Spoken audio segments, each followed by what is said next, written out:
On nous dit souvent qu'il faut être gentil et mettre les besoins des autres avant les nôtres. Mais personne ne nous avertit des dangers potentiels d'être trop gentil et attentionné. Nous vivons dans un monde où nous n'obtenons pas toujours ce que nous donnons, car il est rempli de personnes généreuses qui voient comment leur altruisme les vide financièrement et émotionnellement. Être trop gentil peut-il même mettre nos vies en danger? Aujourd'hui, je vais vous révéler 8 inconvénients qui peuvent survenir si vous êtes trop gentil et vous montrer 4 méthodes efficaces pour éviter que les gens ne profitent de vous. Passons directement au premier point. Vous aurez des attentes trop élevées envers les gens. Les stoïciens disaient qu'il fallait accepter les choses telles qu'elles sont et ne pas dépendre des actions des autres pour notre bonheur. Donner sans attendre trop en retour vous évite la déception et vous aide à pratiquer la séparation émotionnelle, ce qui vous apporte une plus grande sérénité. Que nous en soyons conscients ou non, il est difficile d'être totalement désintéressé lorsqu'on donne. Lorsque vous donnez tout ce que vous avez, vous vous attendez à ce que les autres fassent de même lorsque vous avez besoin de quelque chose d'important.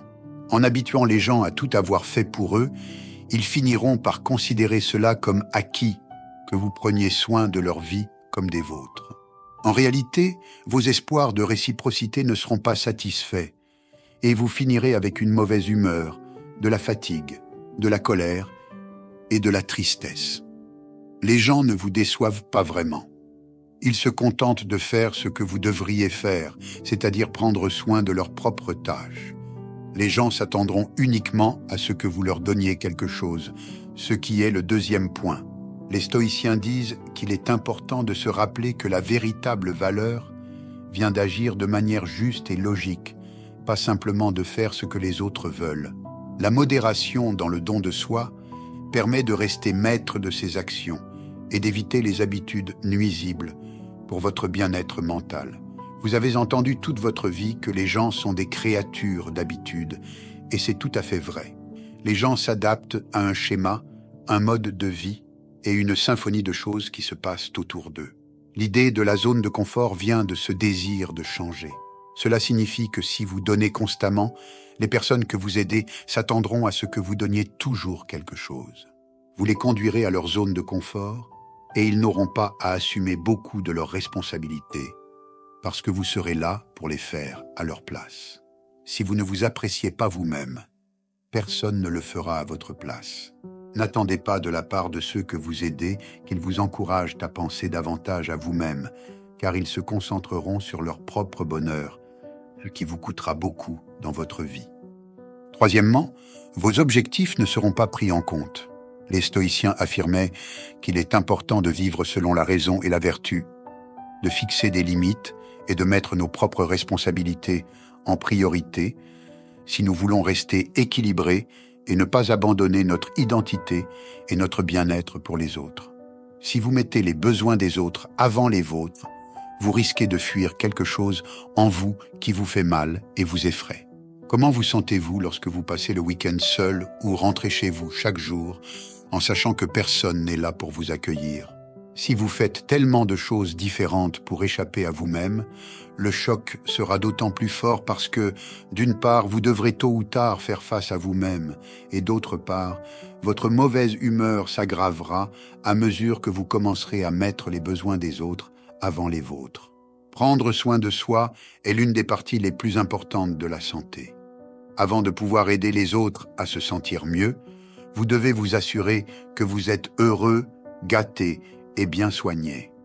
Vous ne devriez jamais offrir un chocolat à quelqu'un sans d'abord en avoir vraiment apprécié un vous-même. De même, vous ne devriez pas proposer de nettoyer la maison d'un ami avant d'avoir nettoyé la vôtre et regarder un bon film en sirotant du vin. Le reste du monde vient après vous. Quatrièmement, les gens penseront que vous êtes faible et vous traiteront en conséquence.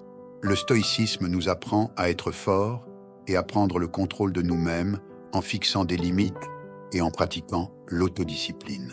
Nous pouvons montrer aux autres que nous nous engageons dans nos propres responsabilités et idéaux, gagnant ainsi leur respect plutôt qu'être perçus comme faibles. Si vous aidez les autres de manière excessive, au fil du temps, Vous pourriez être vu comme un expert dans le domaine où vous travaillez avec les autres. En ne fixant pas de limites, les gens commencent à vous percevoir comme faible, ou comme une personne qui s'oppose tellement à un patron qu'elle devient la cible pour se décharger de ses responsabilités, sachant que vous ne direz pas non. Au contraire, dès que vous utilisez ce mot magique, ils commenceront à ressentir quelque chose pour vous qu'ils n'avaient pas anticipé, du respect. Vous aurez beaucoup de personnes qui viendront uniquement lorsque vous êtes utile, mais peu de véritables amis. Cinquièmement, vous n'obtiendrez que des personnes qui veulent quelque chose et jamais celles qui veulent donner.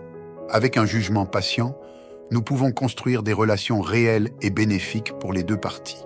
Les gens entrent dans nos vies parce que leurs énergies s'harmonisent avec les nôtres. Si nous vibrons bas, nous attirons des personnes négatives, déprimées, avec des âmes sombres et qui veulent nous faire du mal.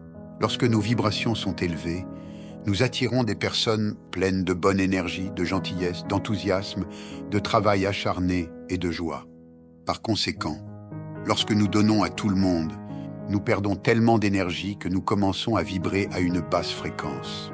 Cela attire des personnes ayant des besoins excessifs ainsi que des opportunistes qui ne veulent même pas aider, mais seulement prendre ce qu'ils peuvent de nous sans même nous dire merci. Sixièmement, vous pourriez devenir accro à quelque chose. Les stoïciens enseignaient à être calme et à prendre le contrôle de soi-même. L'autodiscipline dans le don de soi nous empêche de nous retrouver pris dans de mauvaises habitudes et nous permet de maintenir une bonne relation avec nos actions et nos choix.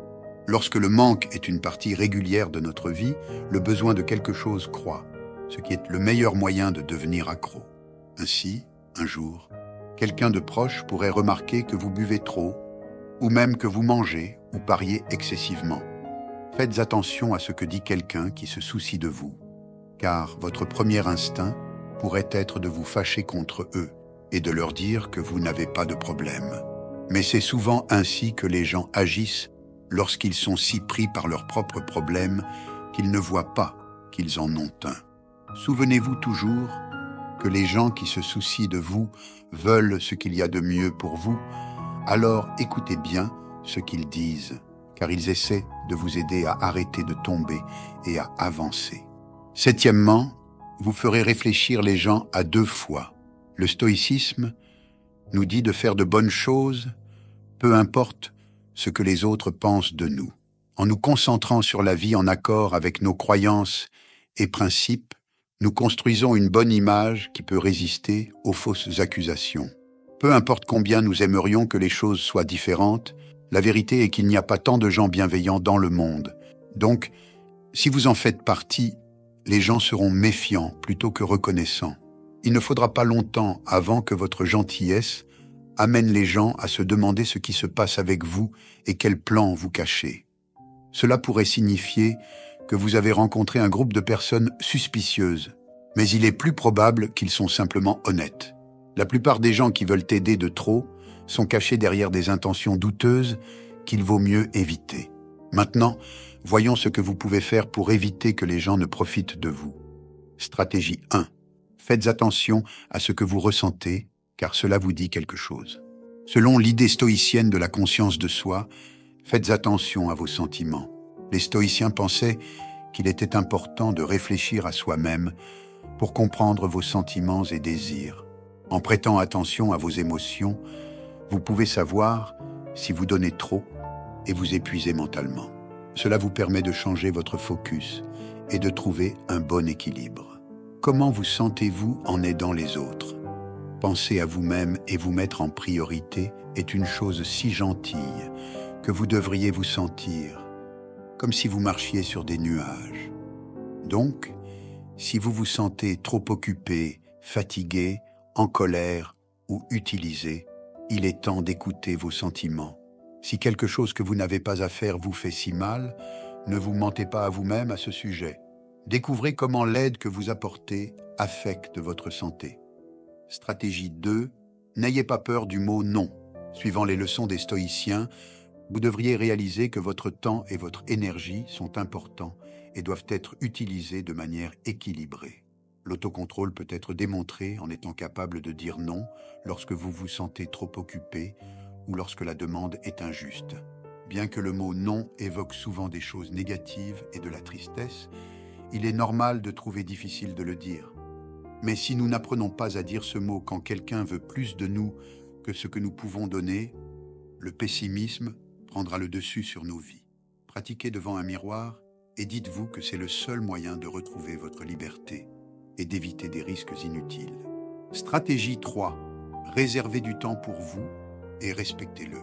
En suivant les valeurs stoïciennes d'autodiscipline et de respect de soi, il est important de vous accorder du temps et de l'espace pour prendre soin de vous. Faites ce que vous aimez, comme faire de l'exercice, dessiner, écouter de la musique tout en prenant une tasse de thé ou toute autre activité qui vous plaît. Terminez vos responsabilités dès que possible pour pouvoir en profiter. Prenez cela très au sérieux, au point de planifier ce temps chaque jour ou chaque semaine. Donc, si quelqu'un vous demande de l'aide à ce moment-là, il doit être très aimable et utile pour vous, pas pour la personne. Ainsi, sans remords, vous lui direz non et profiterez de ce temps et espace rien que pour vous. Si vous ne voulez pas être trop direct, vous pouvez proposer d'aider à un autre moment, mais faites clairement savoir que vous ne pourrez aider que pendant un temps limité, car vous avez d'autres choses à faire. Stratégie 4. Identifiez les vampires énergétiques et éloignez-vous d'eux. En suivant les principes stoïciens d'autodiscipline et de sagesse, il est important de savoir quelles relations sont bonnes pour vous et lesquelles peuvent vous épuiser mentalement. En vous éloignant des personnes qui drainent constamment votre énergie et n'ajoutent rien de positif, vous prenez soin de votre propre santé et montrez un contrôle stoïcien dans vos relations. Vous devez savoir que si vous essayez d'aider un voleur d'énergie, cela ne fonctionnera pas. Ces personnes vous accablent avec leurs plaintes, leurs douleurs et leur vision catastrophique de la vie. Ne vous donnez pas la peine d'essayer de les aider car, si leurs problèmes étaient résolus, ils devraient arrêter de se plaindre, ce qu'ils ne pourraient pas supporter. En conclusion, selon la sagesse stoïcienne, la meilleure mesure dans la vie est toujours le juste milieu. Et la générosité n'échappe pas à cette règle. Si nous donnons trop peu, nous passons pour des personnes égoïstes et avares, tandis que si nous donnons de manière excessive, nous nous épuisons complètement, que ce soit en énergie, en temps ou probablement en argent aussi. Alors, penchez-vous vers les nuances de gris, qui sont encore les meilleurs choix pour trouver un équilibre entre mettre les besoins des autres avant les vôtres et mettre vos propres besoins en priorité. Et si vous êtes jamais incertain, souvenez-vous du mot magique, non. Surtout si on vous propose de vous raccompagner à la maison depuis la fenêtre de leur voiture. Nous avons atteint la fin de ce parcours et j'espère sincèrement que ces conseils vous seront très utiles. N'oubliez pas que vous êtes une partie cruciale de cette chaîne. Alors si cette vidéo vous a aidé, fait réfléchir ou vous a appris quelque chose, donnez-lui un pouce bleu pour que plus de gens puissent découvrir les pouvoirs de la sagesse stoïcienne. Et si vous ne l'avez pas déjà fait, n'oubliez pas de consulter notre e-book sur le stoïcisme et comment l'appliquer dans votre propre vie. Abonnez-vous pour une dose quotidienne de sagesse stoïcienne et de croissance.